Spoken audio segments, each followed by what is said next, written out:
The green flag because Jim Rathman has pulled the pace car off the track. Starter Pat Badan still does not have the green flag out. Here they come to the starting line, and the green flag is out. They're racing in Indianapolis. And it's Danny Ungaius quickly taking the lead from Tom Sneva. Johnny Rutherford is in third place, and Rick Mears has dropped back. Rick Mears dropped right back, and my goodness, the two lead cars. Danny Ungaius, who's famous for his efforts at the beginning of a race, in car number 25, the black car, there you see him. Got quite a jump on the rest of the field. It wasn't the tidiest race start that I've ever seen in Indianapolis, but Ungaius certainly didn't take a second look. He certainly didn't. The 36-year-old Danny Ungaius, remember, in only his second Indianapolis 500, sitting on the middle of the first row, grabbed the lead very authoritatively. Tom Sneva, the pole sitter, is in second position.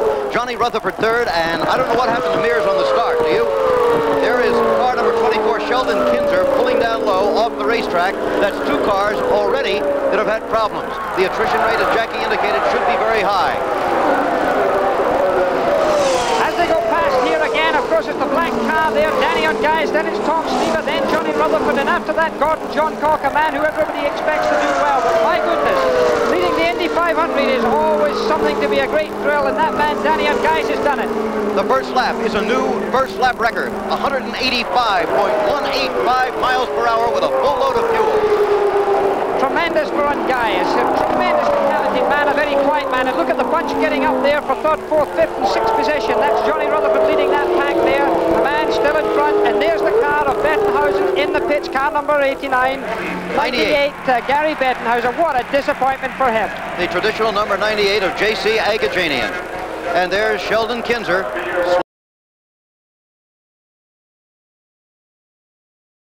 In her second Indianapolis 500. Gordon Johncock, despite that penalty, however, has moved back into third place, as you see here. Steve Krislov, his teammate, is fourth, Wally Dallenbach fifth, but all of those cars are 2 laps down. It's just Unser and Sneva on the same lap in this race. It has to be one or the other of them, barring strictly unforeseen circumstances, who's going to win the race. Al Unser, we said before, he's of the Racing Unsers from Albuquerque, New Mexico, a family well worth hearing a little bit about. Why don't we do that now, up close and personal? Leading the race, Bobby has moved into 5th place again, both doing very well. But the man of the hour, it appears, is Al Unser. This is his final pit stop. However, Sneva will pass him almost unquestionably on this pit stop. Should suddenly a yellow come out for Sneva, could be a break. It isn't quite over yet. And this is a pit stop that's enormously. He hit the tire as he came in. It seems very strange. It's a long pit stop for them. I'm afraid he could have done some damage there because it's 17.3 seconds. That is long for him. It seemed to me Al Unser came into the pit far too quickly. He locked up a wheel. It seemed to me that the front wing, in fact, may have brushed that front wheel. Let's see it again. As he came in, you can see that, in fact, he banged the wheel. Yep. The man was down there lifting it, and there you see the contact area there. He, in fact, was going so fast, and there you see it hitting that wheel there. He overshot his pit. He had to be pushed back a little bit, and that was expensive. Well, now here comes Sneva into the pits. Of course, he has to make his final pit stop, and on this one, almost unquestionably, Unser will retake the lead. Tom Sneva, the leader as he comes into the pits, but now Al Unser going back out in front, out on the racetrack. There's Roger Penske on the pit wall. Unser retaking the lead, and it's not the fastest pit stop of the day for Sneva either. Roger Penske with his stopwatch in his hand there, telling him to hold. He's speaking to him on the two-way radio while that is going on. They're conversing. He's told him he can go. He's been pushed out. And there you see him with his last pit stop. That's all he's got to do in the pits today. He's really revving the engine as he leaves pit lane. Well, the net result of those 2 pit stops is that Al Unser has lengthened his lead now over Tom Sneva. Only cars on the same lap, but then Johncock, Krislov, and Dallenbach will be back for the finish of the 500. Second lead has just about 3 laps to go in the 1978 Indianapolis 500. As Jackie mentioned, he'll be 39 years old tomorrow. What a birthday present it appears he's going to give himself. Well, I don't know. He's 14 seconds ahead. I've been that far ahead, and things have still gone wrong for me. You know, I just sit in a race car at this time, and I sit in this commentary position trembling for that man, Al Unser, because so many things, thousands of moving parts can let you down. And although you've got that cushion, 14 seconds is not a very long way when you're traveling up to 200 miles an hour down the backstretch. Well, how much did you lead by when your car broke down on you in the closing laps here? Well, I was almost 2 laps in the lead with only 8 laps to go. In my first year in Indianapolis, and suddenly the engine just gave out. And I can tell you that was an expensive experience. It might be a lot of money for an American, but for a Scotsman it was a disaster.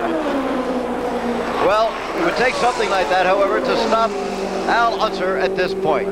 As you said, it must be a very, very dicey moment inside the race car when all you can do is just pray that it all holds together.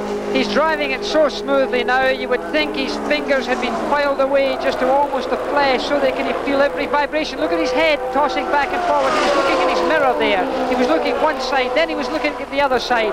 So conscious of everybody in the racetrack, looking ahead, making sure nobody's going to make any silly mistakes ahead of him. He can't afford to get himself into any trouble. When he comes up to lap a car now, he gives it a wide berth. But you know, that lead of his has come down from 14 to 12 and now to 10. Would you think he'd want to slow down that much, even though he's taking it easy? You know, I was worried. He's had the white flag with 1 lap to go, so he's in good shape. But I was concerned that the front wing may have been damaged in some way when he came in there and hit that wheel on his last pit stop. That could be dangerous. Look at this. Here's another car behind him there. That's Gordon Johncock. He's keeping well out of Gordon Johncock's way. He doesn't want to begin getting involved in any race at this time with only half a lap to go. Half a lap until his 3rd Indianapolis 500 victory. He's slowed down now, if you call it slowing down, to 179.140 miles per hour. Slowed down about 5 or 6 miles per hour, and Johncock would buy him. And dead right. He should let him go by. There's no reason for him to keep him behind, and he's just going round there straddling the yellow line as he comes down the front stretch for the last time. The checkered flag will be waved by Pat Bedan for Al Unser of Albuquerque. He has won his 3rd Indianapolis 500, joining the names of Louis Meyer, of Wilbur Shaw, of Maury Rose and A.J. Foyt as the only men who have won this race 3 times.